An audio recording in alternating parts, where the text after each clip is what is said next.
Hey everyone, welcome back to another quick how-to. In this video, we're going to show you how to disconnect Instagram story from Facebook. So first of all, just need to open our Facebook app as you can see on your screen, and then tap on your profile icon at the top right hand corner of your screen, and then tap on the gear icon, which is the settings at the top right.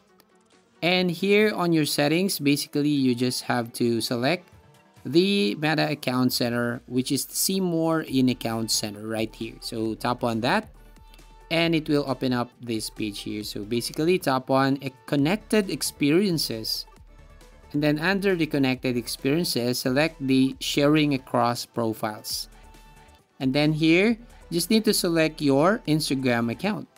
Now once you select your Instagram account, basically you just need to find here sharing across profiles. At the bottom, automatically share your Instagram story, Instagram post, and Instagram reels.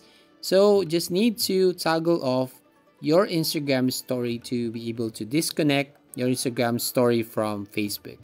So that's all. Thank you for watching. So if you find this video helpful, please leave a like and subscribe to our YouTube channel.